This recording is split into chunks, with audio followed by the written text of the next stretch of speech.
me personally, it was always life events that caused me to make these changes. It was never like, I knew what I was doing at the time. I could do something better or in a different way, but there was only like 4 or 5 distinct times that I had a life event change it, that gave me that aha moment.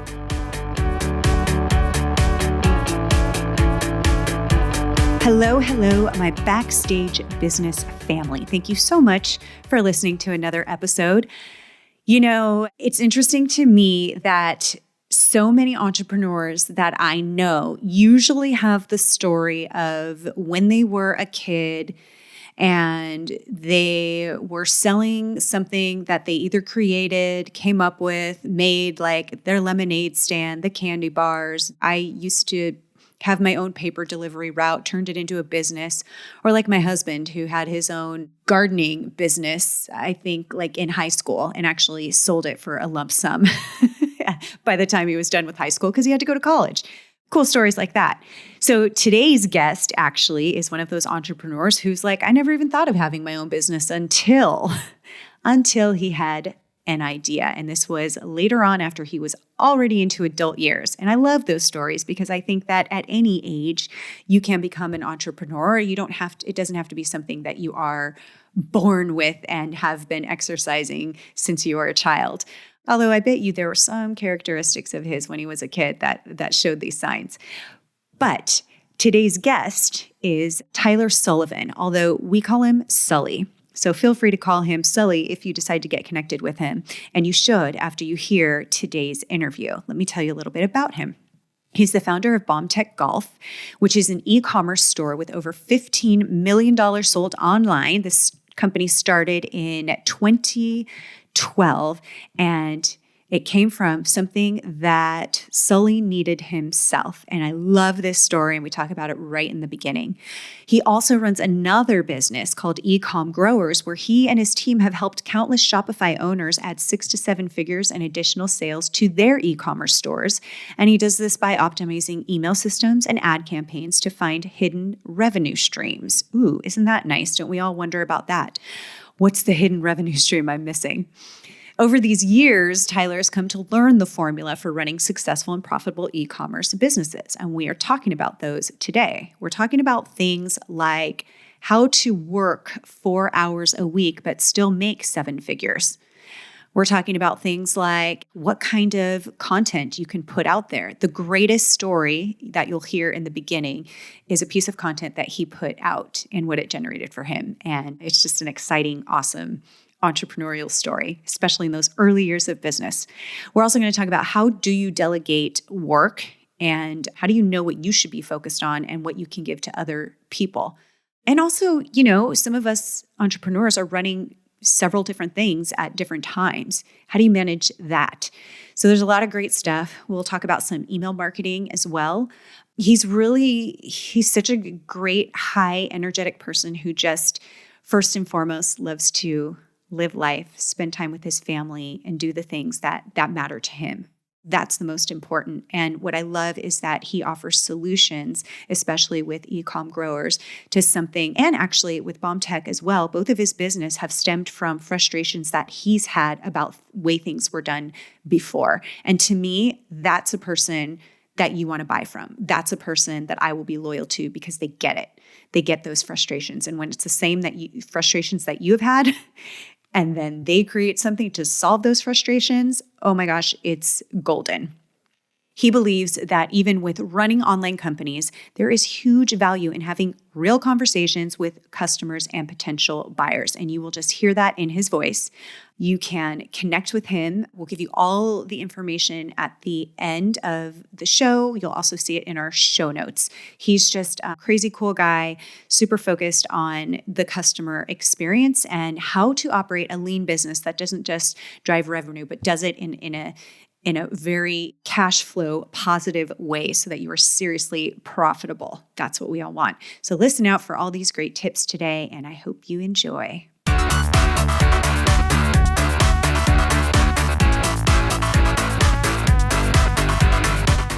Sully, thank you so much for being with me today. I'm so excited to talk to you. I'm glad to be here. You've got a cool story. And I want to start with that. Let have you share a little bit about how you got into your career, and then I'm going to totally pick your brain because you've got some great tips and answers to some burning questions, like when it comes to ads, how to make them profitable, how to grow your brand. Also, one of my favorites is how to work less and accomplish more. Just some really good things that I personally want to hear about, and I know our audience is going to love. So, with that, let's start with how this all came about for you. Yeah, so I had no real intentions of like starting a business. I started in 2012. I had a full-time job. I So was you in were not an entrepreneur to begin with? No, so I was doing pharmaceutical sales, and Okay, okay. I had done medical device before that. So I was always selling at something. My last job before I got fired, I was a sales director at an engineering firm, and I was passionate about golf. So I was, every day I was out hitting balls, and I was attempting to compete in the home run derby of golf, which you just try to hit the ball as hard as you can. And I was just doing it because I loved it. And then I had a local club builder who was assembling my golf clubs, right? Because they were really unique, not what a normal golfer would use. And I started breaking them.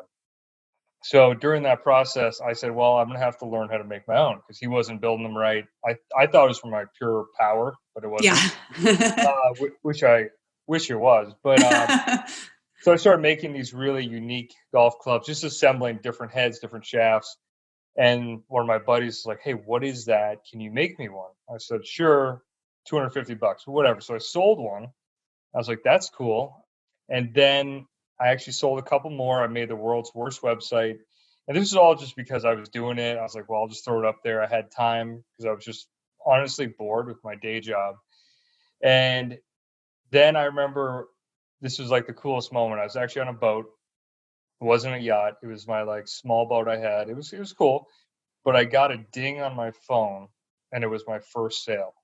And that was so I've had many life events that have Yeah. gotten me where I am, but that was like the first moment where I was like, I need to do more of this. So Yeah. like it changed my concept of like sitting in front of a computer at an office to like making money when I'm not working. So that concept really like fueled me. So from there, I started designing my own golf club with the University of Vermont, which was like a long process. But all I did in that while I was doing this, like I just did it out of fun with no expectation of selling anything, right?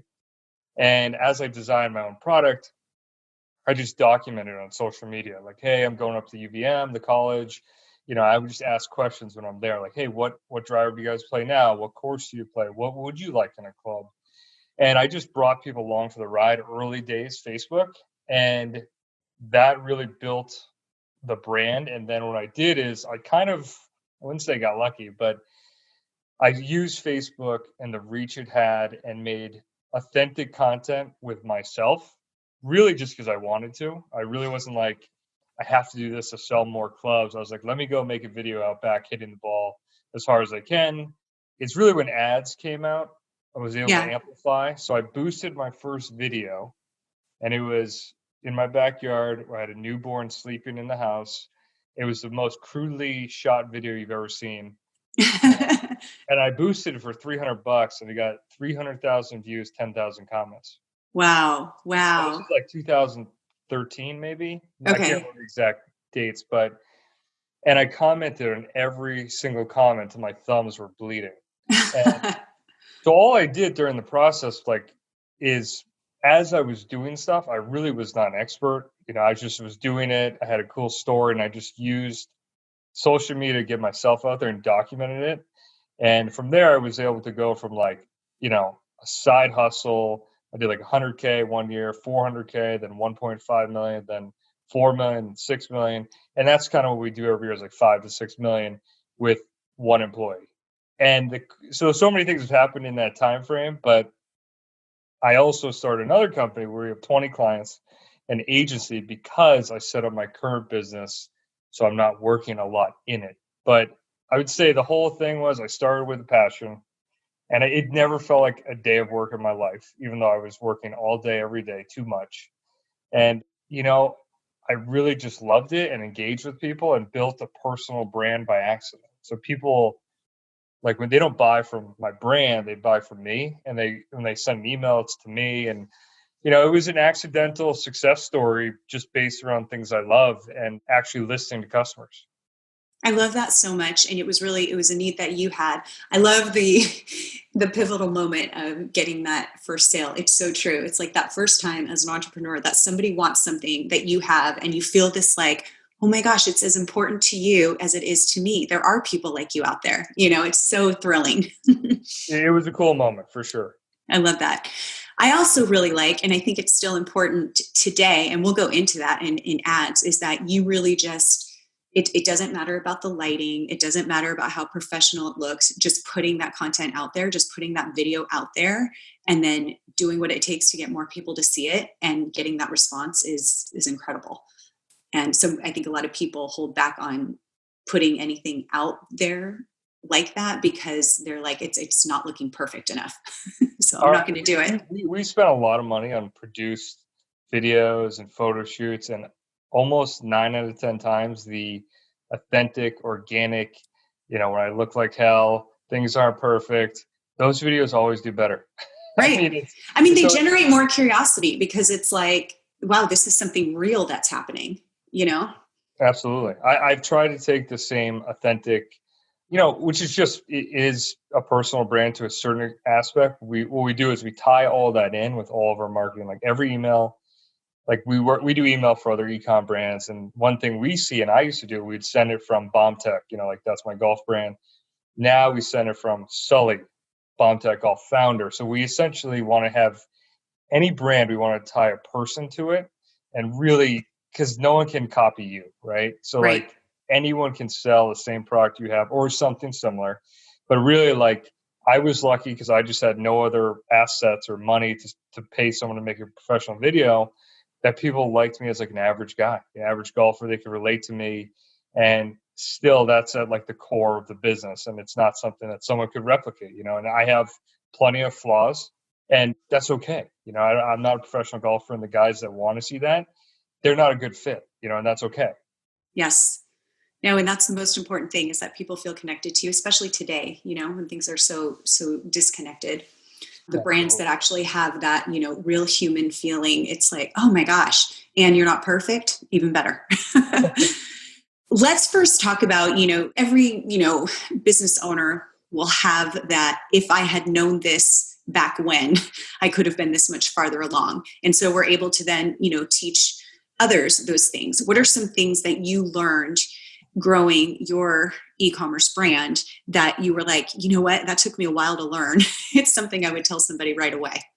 It's funny. I have so many things that I could say or do, but I found that unless they're ready and willing to actually listen and do it, it's hard to really have it happen. So like, let me give you a couple examples. And for me personally, it was always life events that caused me to make these changes. It was never like, I knew what I was doing at the time.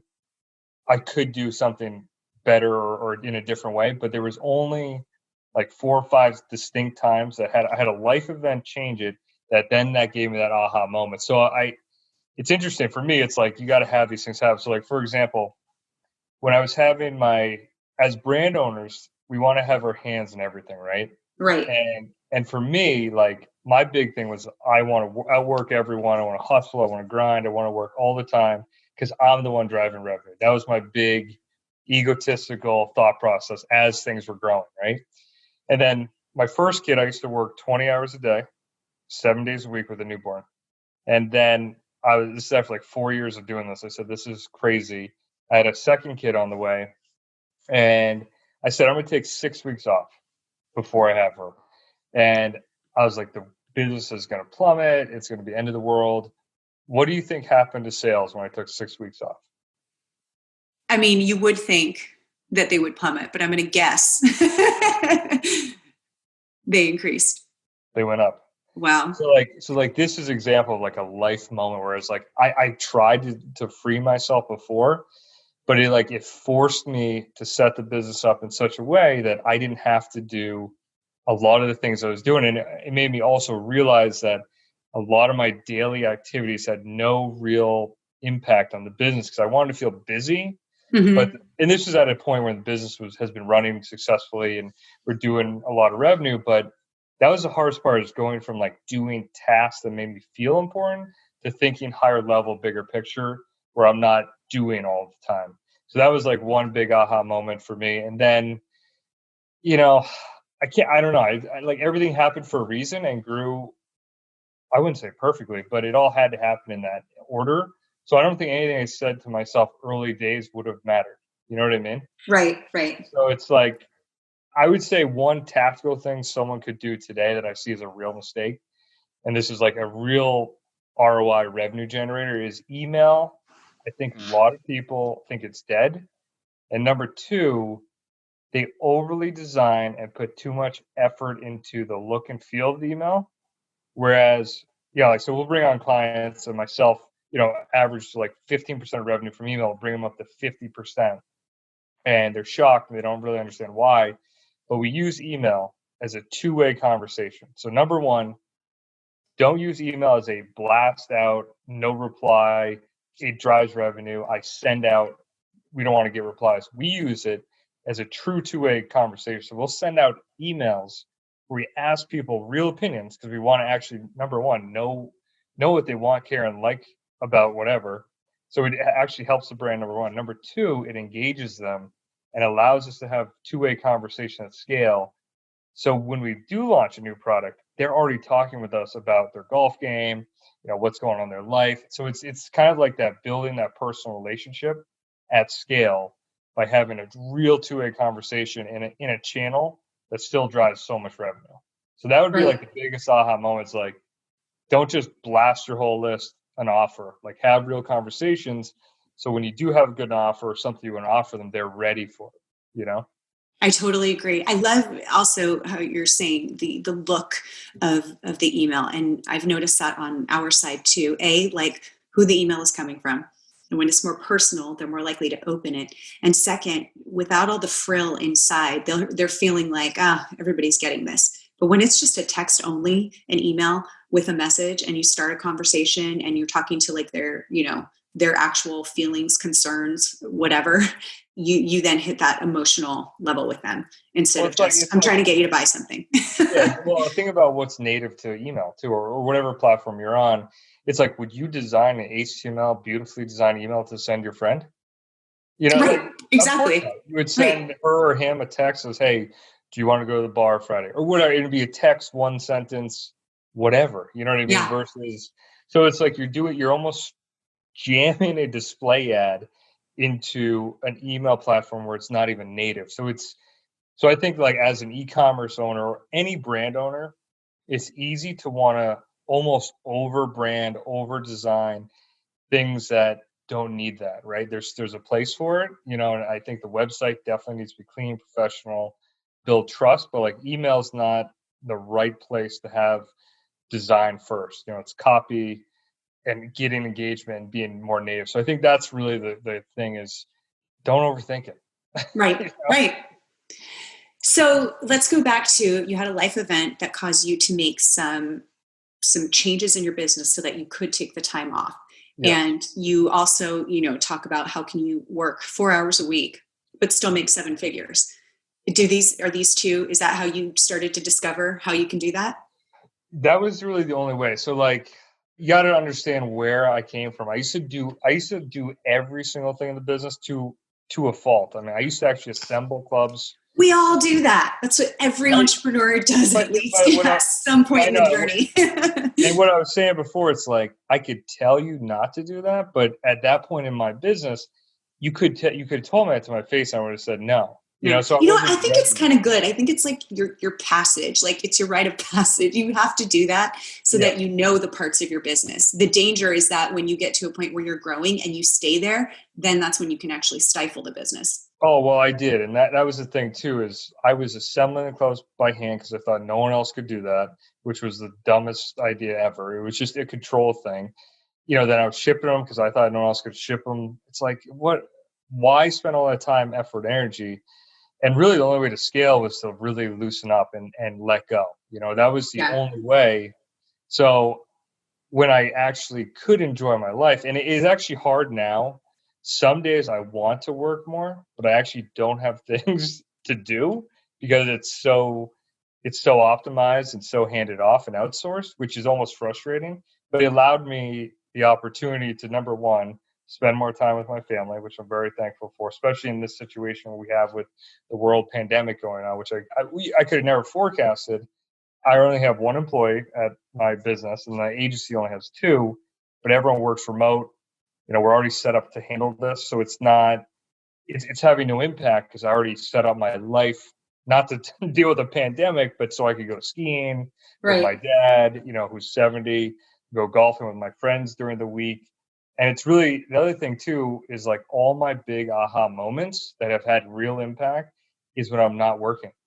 Like Yeah. every good idea I've had, I'm like on the golf course, or I'm playing with my kids, or I'm taking a shower. I'm not working.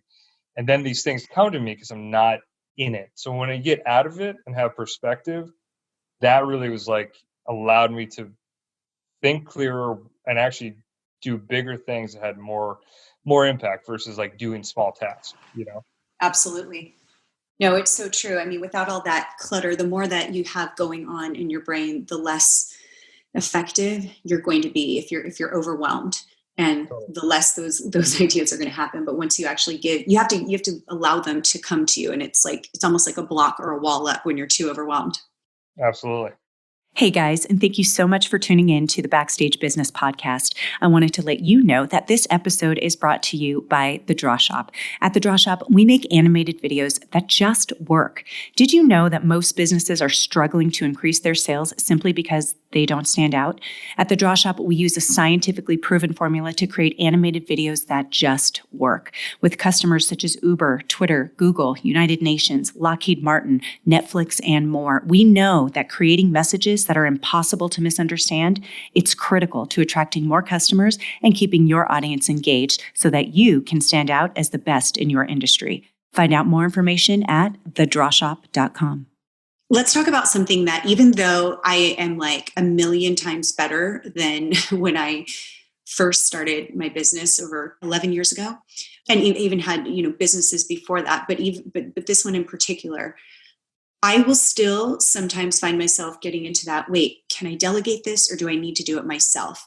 So let's talk about that, because I think that's something that even after years and years, I see entrepreneurs and small business owners struggling with what they can delegate, and almost like that whole, I have to do it myself. So they've delegated some stuff, like the stuff that they're like, it's okay if that gets messed up. But what advice do you have in terms of delegating, and what types of things can be delegating, and how can we determine what we should only be focused on?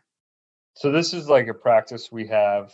So my agency on the other side, we have it set up really, it sounds crazy, but my partner does all the day-to-day, manage the employees, helps with the email. He's in the business, and I specifically am not in the business.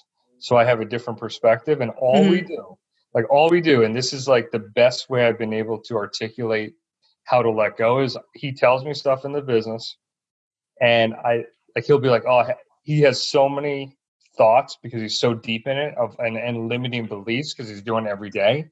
And I'll just ask him like straight up, like, why do we do that? And then most times he's like, I don't even know.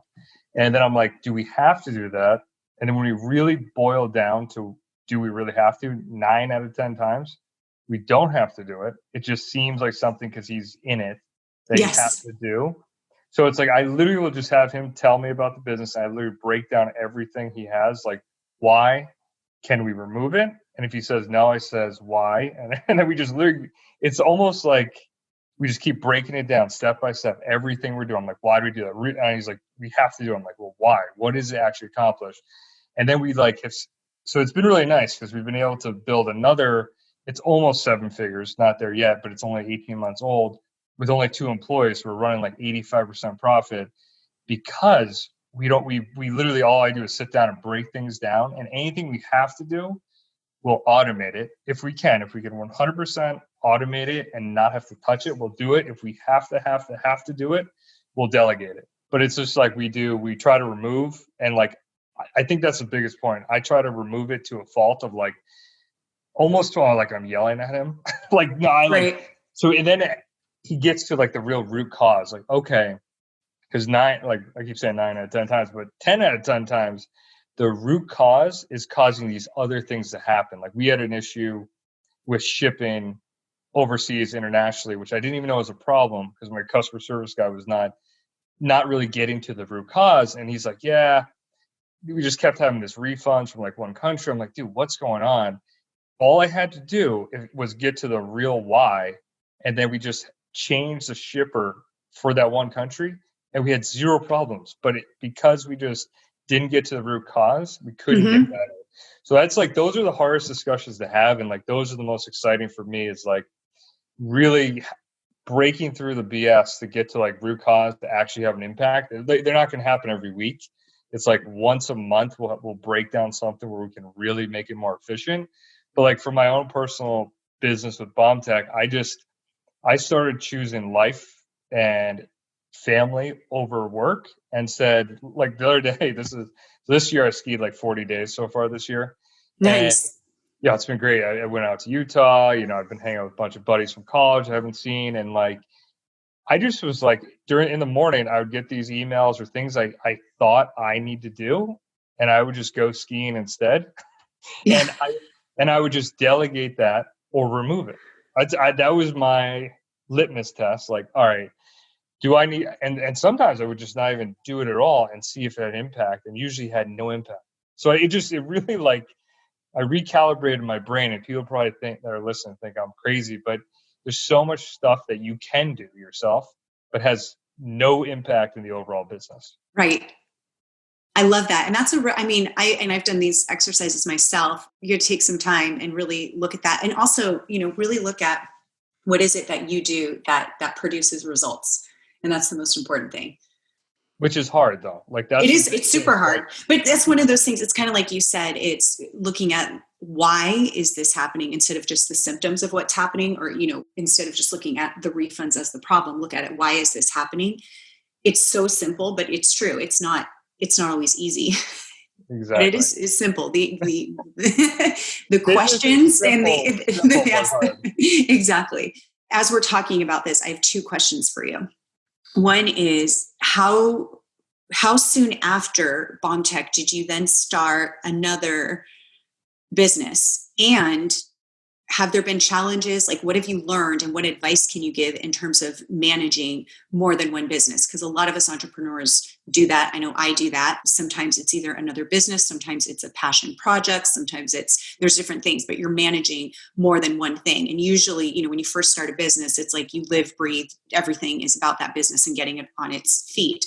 But what kind of advice do you have, and how long did you wait until you did that? All these things have happened like almost like I didn't intend them to happen. So I'll tell you exactly how I did it. So it was about 6 years in, so I've already went from the transition of working way too much, 20 hours a day, to like now I was working like 8 hours a week. So this was about 18 months ago. And we started to have like some case studies come out of my brand, like from some pretty big publications. And people were pinging me like, yo, can you help me? And I was like, no. I was like, I don't want to. It's too complicated. Like I didn't have a direct way to bring another e-commerce brand to like work with them and drive immediate ROI that was worth it.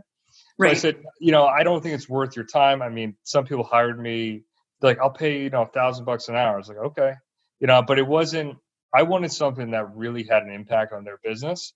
So when people start hitting me up, I just kept saying no. And then it got to a point where I was like, maybe this is worth monetizing. And then this is kind of what I say I never really intended. So I had these case studies come out. And then my first employee at BombTech ever, Chris, who's like the most unique, hardest working 26-year-old that you'll ever find. He used to work 80 hours a week and I only paid him for 40, and he just wanted to. He'd be like, hey, I got an idea. It'd be like 2 a.m. at a bar. He'd be like, hey, I got an idea for this ad we should run. I'm like, dude, what are you doing? But he just was like such a hard worker that he came to me and was like, hey, I know people are looking for you to help them with their e-com brands. I'm running all your email with Klaviyo. do you mind if I try to side hustle and kind of land some clients? And all I want is someone that's been working that hard to be successful on their own. So I said, dude, if you can close clients and get them results, go for it. I'll give you the leads, leverage my audience or people are asking, see if you can do it. I said, go ahead, as long as it doesn't interfere with your day job, which was running my email at my ecom brand at BombTech. So he calls me back, or like we had a meeting like a week later. We were talking every day, so it wasn't like a special meeting. And he's like, "Hey, I closed 3 clients." I was like, "Oh, that's pretty good." So I go, "Talk to me about it in a month to see what the results were," because I didn't want to get deep in the weeds, if he didn't kill it for them. So he comes back in like a month, and he's like, "Yeah, they were all doing like 10 to 20% revenue from email. Now they're doing 45%." I said, okay, that's good. And so at that point, I said, do you think we should partner up? And I said, we'll divvy it up where, I'm kind of the face of it. I'll give you leads. I'll help you with my SOPs, efficiencies, just my angle, but you run that business. And we agreed. So we're partners in that business. And since then, we've, our best month, I think, is 110K, which, it's a young company, but it's just us and 2 employees. So we're really lean. But now we're trying to scale that up. And so it happened not intentionally, right? We had, Right. if I didn't have the first success, I wouldn't have had the second. But I will tell you, he is a unique individual, and I would have not just started another company on my own. So it's one of those meant to be things. But Yeah. I will say that business has different challenges than e-commerce. I can scale up, like I could sell 5,000 golf clubs in a month, and it doesn't change my time or our employees' time because you ship more product, right? Right. And we use a 3PL. We don't even see it. We don't touch it. It gets scanned, gets shipped out, whatever. And with the agency model, after 5 clients, you need a new person. So we set it up to be super efficient. Like I would probably say 10 times more efficient than most agencies, but it still is a person capital or human capital business where you need people. So we're learning that, and it's not as like you pay for X and get Y. So we are finding new ways to get leads, but I'm very thankful to have him as a partner. He's making more money than he would ever make for me as an employee. So I'm happy for him, and that's more rewarding and fulfilling to see my best employee now become a partner and make a ton of money for a 26-year-old. Yeah. So we're hoping to scale it up to become a big agency. So yeah, it's kind of crazy to be going from working 20 hours a day when I was making the least amount of money. So I was getting paid hourly, if you want to break it down, the littlest when I worked the most, to now having 2 incomes and working the least, which is kind of crazy to think about, but it's, it just became down to life and what I wanted to do and fortune of who I had with me. But it was, I taught him everything I knew and I treated him well and, likewise enough that he wanted to partner up. Yeah. I love that. That's so great. And it's inspiring too. I love that, it's about going in with a partner. I think that's so true. When I have taken on something new, there's always been a partner involved. I don't know how it would be. I know there's people that do it, start up something on their own, but that would definitely be a lot to manage. It was a lot with the golf company because I did it all on my own, but right. I didn't have any intentions of it wasn't like I'm going to start a business and make $1 million a year. I just was doing it as I was doing it. So it was. But if you were doing 2 on your own, that would be a lot. Oh, yes. Yeah. Totally. Yeah. Especially if it was new. Absolutely. So what is next for you? What's coming up that's exciting? The agency right now is like the golf brand is, I wouldn't say automatic, but it's like, I'm just trying to make it incrementally better in certain, like we're trying to get our response time with our customers down to like 30 minutes. So I'm just trying to make it better, but it almost runs on its own, which has been really freeing. So I wouldn't say frustrated, but I'm really focusing on trying to find that 1 or 2 big levers to really catapult the agency, because personally, I hired and fired so many ad agencies or email agencies of my own that I know that our product or how we perform for clients is so good that we can beat them. So it's frustrating. That is, by the way, is like the best pitch right there. I mean, it's true, especially because people have been through that frustration, like Oh, knowing it's like so frustrating. I've hired and fired so many of these agencies. So I know that what we offer, I mean, that's like a great, we help people with their elevator pitches. And I'm like, that's a great pitch right there. There we go. Well, that's the It's thing. It's like, it's real. And it's like, for me, it's just, I had that experience. And so I'm always want to go grow faster. Right. And like, Yep. I've seen how big some of those agencies have become. We don't have to be that big, but I would like to get to what I would consider the next level, because we did break our first 6-figure month, which is okay. I mean, we're still very new, but I'd like to get to like, I would like to outpace my e-commerce revenues with that brand. That for me right. would be, I think, difficult, but that would be really cool to have a new business beat my other business. So that's kind of like what I'm trying to do. My best month at e-commerce brand, that was like 860K in a month. So we're going to have to turn it up. So I'm just trying to be patient, and a lot of what I'm doing, to be candid, is these podcast interviews, because it's probably the most fun I can have, because I'm not like naturally a teacher. I wasn't a very good student, but I get a lot of messages when I get a chance to do a podcast interview of like, hey, I learned this and this from the podcast, or I liked your story and it was relatable. So like that stuff makes me feel good, and like I'm giving back a little bit. So yeah, doing more podcasts, and right now with the world and everything, I'm just trying to enjoy life. And I've been really Good. skiing more, spend more time with my family, because at the end of the day, money really, you do need it to enjoy life to a certain extent, but it's like having more of it really doesn't do much. Yeah. Yeah. It's about living in the now, right now, and what you have right now and appreciating it. Which is hard. It is. But, A lot of but I'm trying to distractions. I'm trying to do more of that. And like, I've gotten to the point, may sound crazy, but it's like, I've had such a good run. Like if somehow like sales just stopped or something and I had to walk away, which would never happen, but like if that happened, I'm mentally okay with that.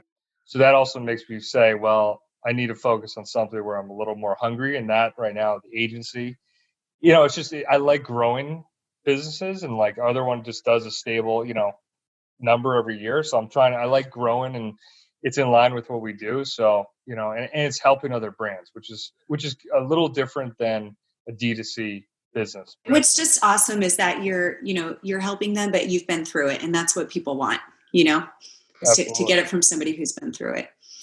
Been through everything. Yes.